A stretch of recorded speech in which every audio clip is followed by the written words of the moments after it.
मध्य प्रदेश की राजधानी भोपाल में मुख्यमंत्री डॉक्टर मोहन यादव की अध्यक्षता में एक महत्वपूर्ण कैबिनेट बैठक संपन्न हुई।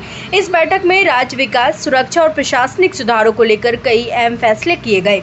नक्सल प्रभावित क्षेत्रों में सख्ती से कार्रवाई के लिए सरकार ने 850 नए पदों को मंजूरी दी, जिससे राज्य के आंतरिक सुरक्षा बल मिलेगा। पेंशन कार्यालय में स्टाफ की भारी कमी को देखते हुए वहां भी भर्ती की स्वीकृति गई है।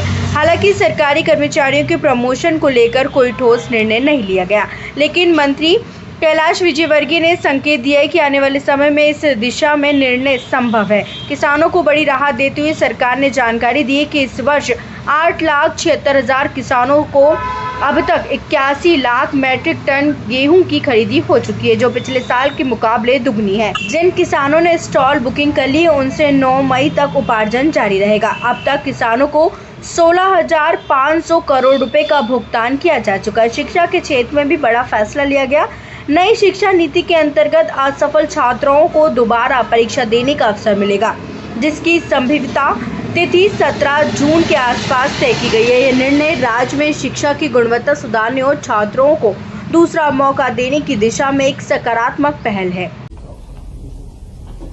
आप सभी जानते हैं कि हाई स्कूल और सेकेंडरी के परिणाम घोषित हुए हैं और मुझे कहते हुए बहुत प्रसन्नता है कि जिस प्रकार शासकीय स्कूलों में क्वालिटी एजुकेशन पे हमारी सरकार जोर दे रही है, उसका परिणाम इस रिजल्ट में साफ दिखाई दे रहा है।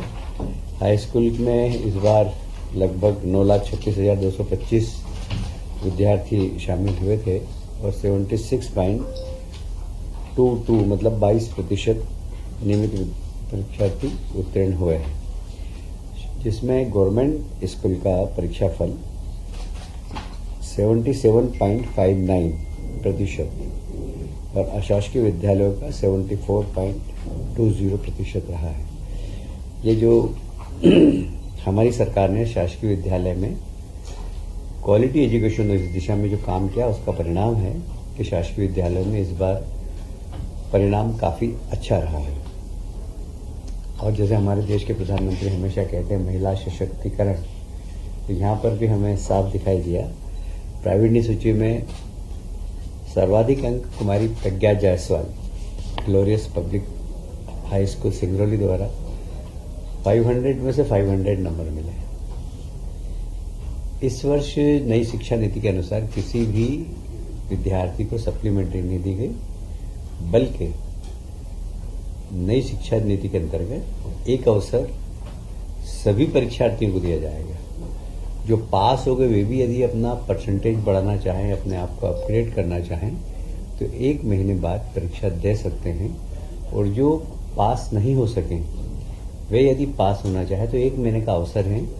17 जून के आसपास फिर से परीक्षा होगी और वो बैठ सकेंगे। ये नई शिक्षा नीति के अंतर्गत विद्यार्थियों को एक अवसर और दिया गया है।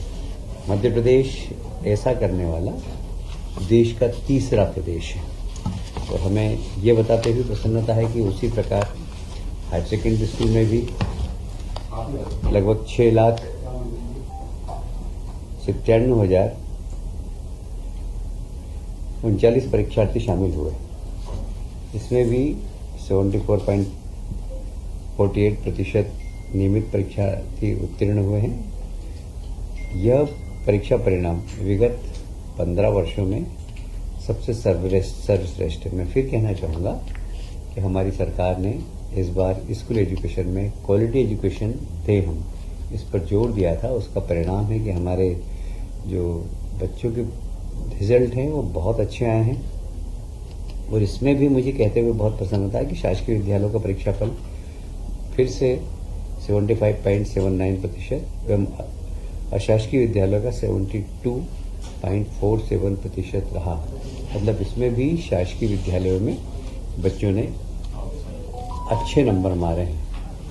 प्रावीण्य सूची में भी सर्वाधिक अंक कुमारी प्रियल द्विवेदी, जो कि शासकीय कन्या उच्चतर माध्यमिक विद्यालय अमरपाटन सतना जिले की हैं।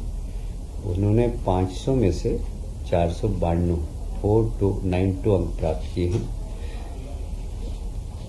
इसमें फिर से मैं दोहराऊंगा कि इस नई शिक्षा नीति के अंतर्गत किसी को भी सप्लीमेंट्री नहीं दी गई है।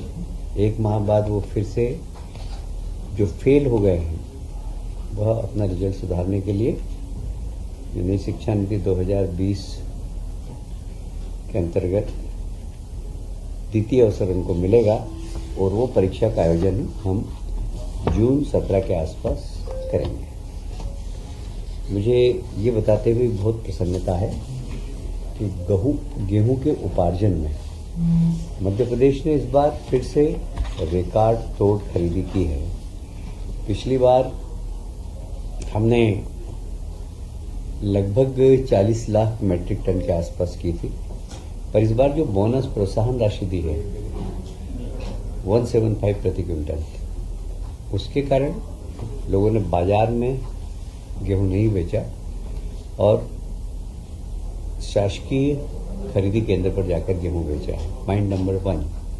पॉइंट नंबर 2, हमारी जो सिंचाई योजनाओं का लाभ अब गांव-गांव तक पहुंच रहा, हमारा सिंचाई का रकबा बढ़ रहा है, उससे भी बहुत साफ स्पष्ट होता है कि गेहूं का उपार्जन इस बार बहुत अच्छा हुआ, खेती बहुत अच्छी हुई है और इसलिए अच्छी तादाद में गेहूं खरीदा गया है। लगभग 5,85,000 किसानों से गत वर्ष 40 लाख मैट्रिक टन गेहूं का उपार्जन किया गया था। इस बार लगभग 8,76,000 से अधिक पंजीकृत किसानों से 15 मार्च से 5 मई की अवधि में किया गया है।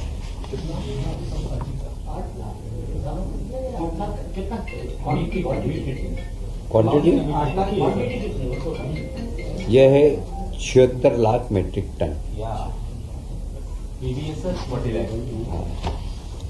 पर ये 81 लाख है करीब। आज रात का जो हमारे पास सूचना आई है वो 81 लाख के आसपास हो गया है, क्योंकि कलेक्टर्स ने कुछ लोगों की बुकिंग कर ली है और वो कल शाम तक का 76 लाख का था। रात को ये मैं कह सकता हूं कि जो कलेक्टर से रिपोर्ट आई है लगभग 81 संभावना है। अभी 5 दिन तक तुलाई होगी, क्योंकि जिन लोगों के रजिस्ट्रेशन हो गए तो वे लोग अब 5 दिन तक और तुलाई करेंगे। तो लगता है मुझे कि 85 लाख मैट्रिक टन के आसपास करीब। हाँ, तो वो तो कट ऑफ ही है।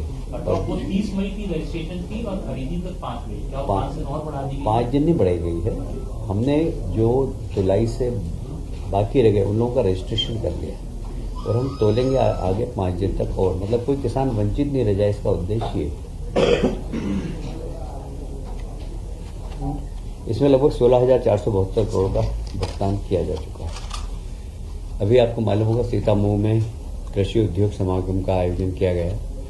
आधुनिक खेती, प्राकृतिक खेती, ऑर्गेनिक खेती, इसके ऊपर बहुत फोकस करते हुए उन्नत बीज कैसा हो, उन्नत खाद का कैसे आप उपयोग करें, कैसे कम खाद से ज़्यादा उत्पादन करें, इन सब बातों को ध्यान में रखते हुए एग्जीबिशन भी थी, एक स्टॉल भी लगाया गया। एग्रीकल्चर के नए जो तरीके से जो लोग किसानों ने काम किया उनके सत्र भी रखे गए।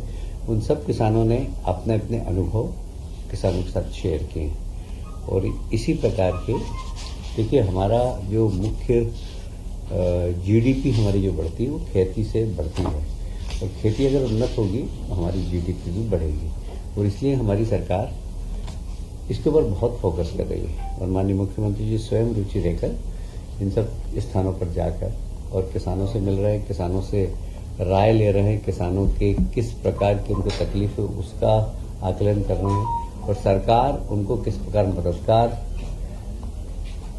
साबित हो सकती है इसके लिए वो प्रयास भी कर रहे हैं। इसीलिए कल सीतामऊ में बहुत अच्छा प्रयोग किया गया। वहाँ किसान आए, किसानों ने एग्जीबिशन को देखा। जो उन्नत किसान है, जो अच्छा किसान है, ऑर्गेनिक जिन्होंने खेती करते हैं उन्होंने किस प्रकार ऑर्गेनिक खेती की है, जो प्राकृतिक खेती कर रहे हैं उन लोगों के भी वहाँ पर डेमोन्स्ट्रेशन हुए हैं और कम खाद से अधिक उत्पादन कैसे हो, इसके ऊपर कुछ साइंटिस्ट के वहाँ पर उद्बोधन भी हुए हैं। यह अभी 2 और होंगे, एक नरसिंहपुर में और एक सतना में। यह माह जून में आयोजित होंगे। हमारा उद्देश्य किसानों की आय बढ़े। प्रधानमंत्री जी अनेक बार बोलते हैं कि किसानों की आय डबल होना चाहिए। इस दिशा में हमारी सरकार बहुत गंभीर है और कैसे फूड प्रोसेसिंग यूनिट के माध्यम से हम किसान के उत्पादन को और ज़्यादा से ज़्यादा मूल्य वृद्धि कर सकें, इस दिशा में हमारी सरकार काम कर रही है। ऐसी रोचक खबरों के लिए जुड़े रहिए खबर समय जगत के साथ। नमस्कार।